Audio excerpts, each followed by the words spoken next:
Hi dears, ഇന്ന് നമുക്ക് രണ്ട് ചെറിയ ഷോളും കൊണ്ട് ഒരു ആലിയ കട്ട് പെപ്പലൻ ടോപ്പ് ഉണ്ടാക്കിയാലോ. ഈ തുണിയുടെ പേരൊന്നും എനിക്കറിയില്ല കേട്ടോ. കടയിൽ ചോദിച്ചപ്പോൾ ഹിജാബൊക്കെ ഇടാനായിട്ട് യൂസ് ചെയ്യുന്ന ഷോളാണെന്നാണ് പറഞ്ഞത്. ഞാൻ 2 വാങ്ങിയിട്ടുണ്ട് കേട്ടോ. അപ്പോൾ പെട്ടെന്ന് തന്നെ പരിപാടി കഴിക്കാം. പെപ്പലൻ ടോപ്പ് ചെയ്യുമെന്നും പറഞ്ഞ് എനിക്ക് കുറേ മെസ്സേജ് വരുന്നുണ്ട് കേട്ടോ. ഞാൻ ഇത് നേരത്തെ ചെയ്തിട്ടുണ്ട്, 1 വർഷത്തിന് മുന്നേ ഞാനിത് ചെയ്തിട്ടുണ്ട് കേട്ടോ. അപ്പോൾ ഇതിൻ്റെ ഫുൾ വീഡിയോ ഒക്കെ കിടപ്പുണ്ട്, ഒന്ന് കയറി നോക്കണം കേട്ടോ. ഫുൾ വീഡിയോൻ്റെ ലിങ്ക് ഞാനിവിടെ താഴെ കൊടുക്കാം കേട്ടോ, ഒന്ന് കയറി നോക്കിയേക്കട്ടോ. നെക്ക് കഴിഞ്ഞതിന് ശേഷം ഞാനൊരു 3 ഇഞ്ചാണ് അവിടെ സ്പേസ് കൊടുത്തിരിക്കുന്നത്.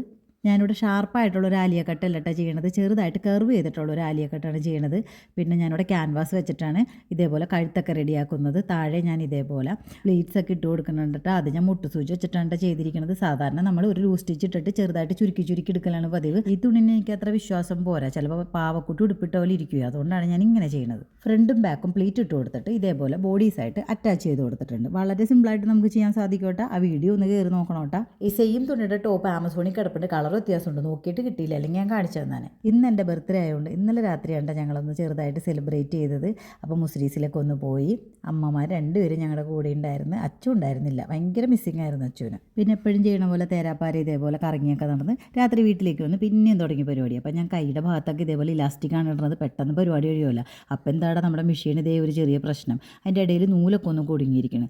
അങ്ങനെ ചതിക്കണ ആളൊന്നുമല്ല നമ്മുടെ മെഷീൻ, എന്നാലും എന്തോ പെട്ടെന്ന് തയ്ച്ചപ്പോൾ പറ്റൊരു അബദ്ധമാണ്. അങ്ങനെ ഞാൻ നൂലൊക്കെ അതിൻ്റെ ഇടയിൽ നിന്ന് ഇതേപോലെയൊക്കെ എടുത്ത്. അപ്പോൾ രാത്രി ആയതുകൊണ്ട് തന്നെ എനിക്ക് വീഡിയോ ചെയ്ത് തരാനായിട്ട് ആരും ഉണ്ടായിരുന്നില്ല. അപ്പോൾ ഒറ്റ കൈ കൊണ്ടാണ് ഞാൻ ഈ മെഷീൻ തുറക്കണതും അതിൻ്റെ ഇടയിൽ വീഡിയോ എടുക്കുന്നതും. പക്ഷേ നമുക്കിപ്പോൾ അത് ചെയ്ത് കൈക്ക് നല്ല പരിചയമായി. പിന്നെ മെഷീൻ ഫുള്ളായിട്ട് ഉരണ്ടി വന്നില്ല. അങ്ങനെ ഷേപ്പൊക്കെ ചെയ്ത് നേരം വെളുത്തത് നമ്മുടെ ടോപ്പ് ഇവിടെ റെഡി ആയിട്ടുണ്ട്. എങ്ങനെയുണ്ടെന്ന് നോക്കിയാൽ ഇഷ്ടമായോ നിങ്ങൾക്ക്? ചെറുതായിട്ട് തടി കൂടിയ പോലെയൊക്കെ തോന്നുന്നുണ്ട്. എന്തായാലും കുറ്റം നമുക്ക് ആ തുണിയിൽ വെച്ച് കൊടുക്കാം, അല്ലാതെ എൻ്റെ കുഴപ്പമൊന്നുമില്ല കേട്ടോ. പലാസോൻ്റെ കൂടെ നല്ല അടിപൊളിയായിട്ട് ചേരേണ്ടെന്നാണ് എൻ്റെ ഒരു അഭിപ്രായം. ഇട്ട് കഴിഞ്ഞിട്ട് നല്ല സുഖം തോന്നിക്കുന്ന ടൈപ്പ് ഒരു തുണിയാണിട്ടത്. ആൾ വിചാരിച്ച പോലെയല്ല. അപ്പം ഞാൻ ആദ്യം ഒന്ന് തെറ്റിദ്ധരിച്ച് ഇട്ട് കഴിഞ്ഞാൽ എങ്ങനെ ഉണ്ടാവുമെന്ന്. പക്ഷേ അടിപൊളിയാണ് കേട്ടോ. ഇനി ഞാൻ ജീൻസിൻ്റെ കൂടെ ഒന്ന് പെയർ ചെയ്ത് നോക്കി, അതും എനിക്ക് നല്ല സൂപ്പറായിട്ട് തന്നെ തോന്നിയിട്ടാണ്. അപ്പോൾ ബർത്ത്ഡേക്ക് ഇടാൻ വേണ്ടിയിട്ട് വളരെ ചിലവ് കുറഞ്ഞ രീതിയിൽ ഒരു ടോപ്പ് റെഡി ആയി. അപ്പോൾ എന്തായാലും ചെയ്ത് നോക്കണം കേട്ടോ.